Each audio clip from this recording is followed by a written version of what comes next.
Hello दोस्तों, स्वागत है आपका चैनल की एक नई वीडियो में। तो आज के समय में इंसान की चार कौन सी सबसे ज्यादा मुख्य जरूरतें हैं? जी हाँ, तीन नहीं चार। वो है रोटी, कपड़ा, मकान और मोबाइल फोन, वो भी इंटरनेट के साथ में।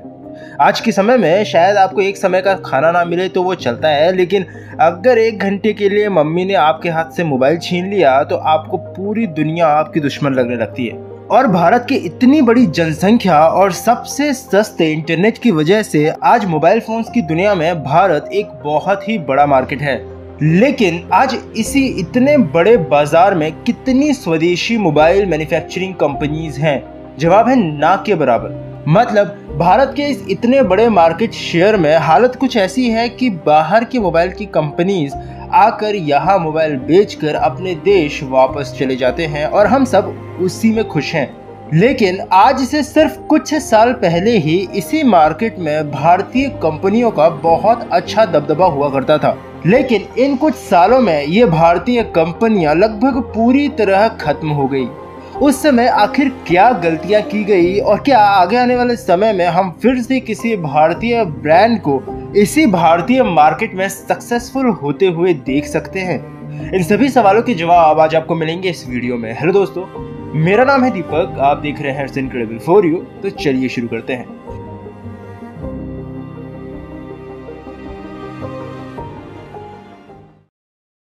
तो आपको लेकर चलता हूं आज से सिर्फ 6 साल पहले, साल 2014 में, जब भारत में टॉप 5 मोबाइल बेचने वाली कंपनीज में से 3 भारतीय थी और जिनमें सबसे ऊपर थी माइक्रोमैक्स, वो भी 16.6% की मार्केट शेयर के साथ। लेकिन आज माइक्रोमैक्स का भारत में कितना मार्केट शेयर है? नहीं, मैं नहीं बताऊंगा, क्योंकि मुझे खुद ही ये चीज़ नहीं मिली। भारत की टॉप मोबाइल सेलिंग कंपनी से माइक्रोमैक्स के आज ये हालात हो गए हैं कि आज के समय में वो भारत में कितना मार्केट शेयर रखता है इसका भी ढंग से डेटा इंटरनेट पर उपलब्ध नहीं है। और ये अकेले माइक्रोमैक्स के ही हालात नहीं है, बल्कि बाकी भारतीय ब्रांड्स जैसे लावा, इंटेक्स, स्पाइस, कार्बन जैसे ये सब ब्रांड भी आज भारत से लगभग खत्म हो चुके हैं। तो फिर आखिर इसका क्या कारण रहा? सबसे पहला कारण था समय के साथ ना चलना। बचपन से ही एक सीख मिलती है कि समय किसी के लिए नहीं रुकता। बात है साल 2010-2011 के आसपास की, जब एंड्रॉयड ऑपरेटिंग सिस्टम नया नया भारत में लॉन्च हो रहा था और हम लोग धीरे धीरे पुराने अपने फीचर्स फोन से नए एंड्रॉयड फोन्स की तरफ स्विच कर रहे थे। और उस समय भारत में एंड्रॉयड मोबाइल फोन्स को सिर्फ कुछ गिनी चुनी कंपनियां ही ऑफर कर रही थी, जैसे LG, सैमसंग वगैरह। लेकिन उनके मोबाइल्स बहुत ही महंगे हुआ करते थे और ज्यादातर लोग उस समय नोकिया का इस्तेमाल किया करते थे, जो कि भारत जैसे प्राइस कॉन्शियस मार्केट में एक बजट रेंज में मोबाइल लाया करती थी। लेकिन नोकिया के तो उस समय अपने ही प्लान्स चल रहे थे, वो तो एंड्रॉयड के बजाय विंडोज में चली गई। और उस समय इन सब भारतीय ब्रांड्स को एक बहुत अच्छा मौका दिखा भारत के मार्केट को एक्वायर करने का। और ये सारी कंपनीज गई चाइना, वहां से लेकर आई सस्ते में या तो मोबाइल फोन्स या फिर उसके पार्ट्स, यहाँ आकर अपने ब्रांडिंग की स्टिकर चिपकाकर और थोड़ी बहुत मार्केटिंग करके उन्होंने उन फोन्स को यहाँ पर बेचना शुरू कर दिया। क्या ये शुरुआती कदम उस समय गलत था? शायद नहीं, क्योंकि अगर ये गलत होता तो कुछ ही समय में ये सारी कंपनीज इतना ज़्यादा मार्केट शेयर भारत में नहीं ले जाती। तो फिर गलती कहाँ हुई? गलती हुई इसके बाद, जब इन कंपनीज को प्रॉफिट तो होने लगा, लेकिन उन्होंने भविष्य के लिए कुछ भी नहीं सोचा। इनको लगा कि भारतीय मार्केट हमेशा ऐसी ही रहेगी, ये फोन्स बनाते रहेंगे, यहाँ बेचकर बड़ा प्रॉफिट मार्जिन कमाते रहेंगे, जिस वजह से समय के साथ इनके फोन्स में कोई भी नया फीचर या नया इनोवेशन नहीं हो पाया और ना ही ये कोई ढंग से अपनी फैक्ट्री या कोई रिसर्च और डेवलपमेंट सेंटर ही भारत में स्थापित कर पाए। और इतना कम था कि उसी समय उसी प्राइस रेंज में शाओमी, वनप्लस, वीवो, ओप्पो जैसे कई चाइनीज ब्रांड उस समय मार्केट में अपने फोन्स लेकर आ गए, जो उसी प्राइस रेंज में ज़्यादा फीचर्स और बेहतर परफॉर्मेंस देने वाले मोबाइल फोन्स थे। तो बस फिर क्या था, लोगों को उसी प्राइस रेंज में नई चीज़ें, बेहतर परफॉर्मेंस और नए फीचर्स मिलने लगे। उसी रेंज में जिसमें माइक्रोमैक्स और लावा फोन बेचा करती थे, शाओमी कई अपने बेहतरीन फोन्स लेकर आ गया, जिस वजह से इन कंपनीज के हाथ से इनका भारतीय मार्केट शेयर धीरे धीरे निकलता चला गया। और जिस समय इन कंपनीज को रिसर्च और डेवलपमेंट और इनोवेशंस की सबसे ज़्यादा ज़रूरत थी, उस समय ये ब्रांड सिर्फ मुंह देखते रह गए।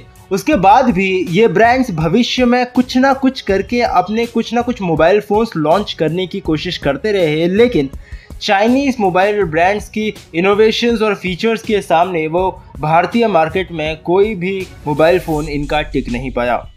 दूसरा सबसे बड़ा कारण था इन कंपनीज के डूबने का, वो था इंडियन ऑडियंस का माइंडसेट, जो कि इतने सालों में बहुत ही तेजी से बदला और ये कंपनीज उसको बिल्कुल भी नहीं समझ पाई। भारत असल में एक विकास करता देश है, जिस वजह से हमारे भारत में सिर्फ 3 से 4 सालों में ही इतना परिवर्तन आ जाता है कि अगर किसी कंपनी ने खुद को उसकी तरह नहीं बदला तो उसका डूबना तय है। और इसके उदाहरण भारतीय मार्केट में भरे पड़े हैं। इसका सीधा सा उदाहरण लेते हैं। भारत में आज से 10 साल पहले करीबन 2010 में आप मोबाइल फोन कैसे खरीदते थे? 80% लोग उस समय मोबाइल्स की दुकान पर जाते थे, अपना बजट बताते थे और ये कहते थे कि भैया इस रेंज में एक अच्छा सा मोबाइल फ़ोन दिखा दीजिए, और आपको जो भी मोबाइल फ़ोन उस रेंज में पसंद आता था वो आप अपने घर लेकर आ जाते थे। और आज 2020 में आप मोबाइल फ़ोन्स कैसे खरीदते हैं? आज मोबाइल फ़ोन खरीदने से पहले आपको उसके फीचर्स, उसके परफॉर्मेंस, उसकी कंपनी के बारे में लगभग पूरी जानकारी होती है कि मेरे इस रेंज में, इस बजट में ये कंपनी का ये वाला फ़ोन मेरे लिए बेस्ट रहेगा। और 80% लोग आज मोबाइल फोन्स ऑनलाइन ही खरीदते हैं।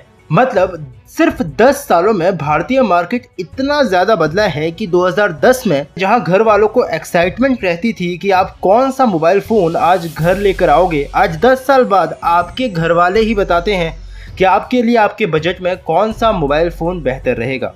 और इस बदलाव की शुरुआत कहाँ से हुई? तब से जब से ये चाइनीज़ मोबाइल ब्रांड्स भारत में आए।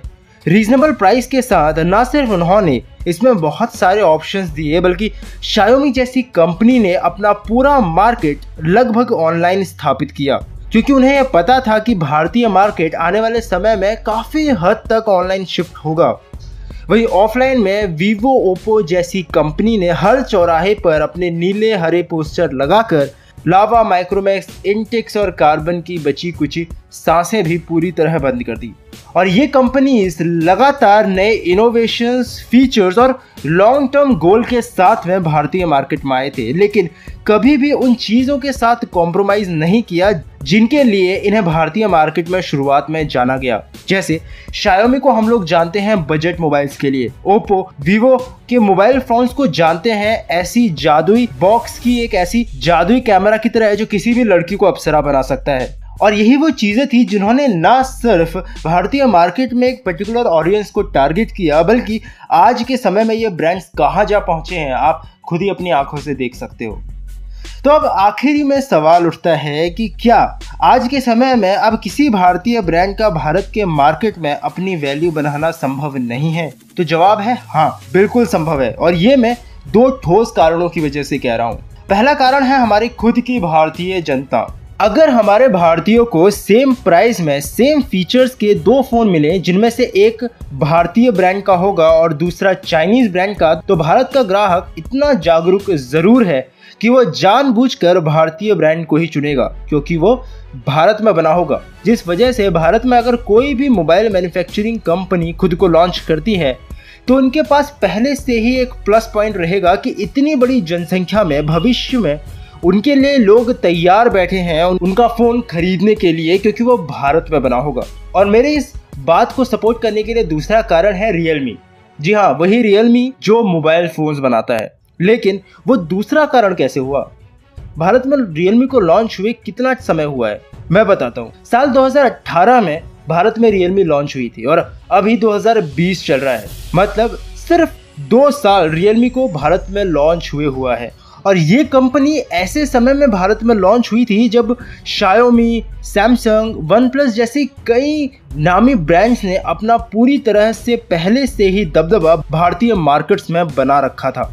लेकिन आने के सिर्फ 2 साल में ही ये कंपनी कितनी सक्सेसफुल हो गई। हो सकता है कि आप लोग जो मेरी इस वीडियो को देख रहे हो, आप में से कई लोगों के पास रियलमी का ही फ़ोन हो। और रियलमी कंपनी का 2 साल में ही भारत में इतना सक्सेसफुल होना ये बताता है कि भारत आज के समय में एक ऐसा मार्केट है कि अगर यहाँ कोई ऐसा नया ब्रांड आता है जिसमें पोटेंशियल है तो वो भारतीय मार्केट में सर्वाइव जरूर करेगा। और अगर वो भारत का ही कोई खुद का ब्रांड हो तो फिर तो क्या ही कहने। तो इतने एनालिसिस के बाद ये तो हम कह सकते हैं कि आज भी भारत में अगर कोई चाहे तो एक भारतीय मोबाइल मैन्युफैक्चरिंग कंपनी स्टैब्लिश कर सकता है। बस वो गलतियां ना करें जो उस समय कार्बन, माइक्रोमैक्स और लावा जैसी कंपनीज ने किया था कि सिर्फ प्रॉफिट मार्जिन रखकर मोबाइल्स बेचने हैं और अपने कंज्यूमर का, अपने ग्राहक का बिल्कुल भी ख्याल नहीं करना। तो आप बताइएगा कि अगर कोई भारतीय ब्रांड आज लॉन्च हुआ और वो ब्रांड ठीक उसी प्राइस में सेम फीचर्स ऑफर कर रहा है जिसमें आज Xiaomi जैसी कंपनीज आपको मोबाइल ऑफर कर रही हैं, तो आप किस ब्रांड की तरफ मोबाइल खरीदने के लिए जाएंगे। तो बस अभी के लिए इस वीडियो में इतना ही। अगर आपका कोई भी सुझाव है तो मुझे कमेंट सेक्शन में ज़रूर बताइएगा। अगर आपने अभी तक इस वीडियो को लाइक नहीं किया है तो वीडियो को लाइक कर दीजिए और अपने दोस्तों और फैमिली के साथ में शेयर भी। और अगर आप चैनल पर नए आए हैं तो चैनल को सब्सक्राइब किए बिना बिल्कुल मत जाइएगा, क्योंकि इस चैनल पर आपको ऐसे ही इंटरेस्टिंग टॉपिक से रिलेटेड वीडियोज़ मिलती रहेंगी। तो मिलता हूँ आपसे फिर से एक और नए इंटरेस्टिंग टॉपिक की एक नई वीडियो के साथ में। तब तक के लिए अलविदा।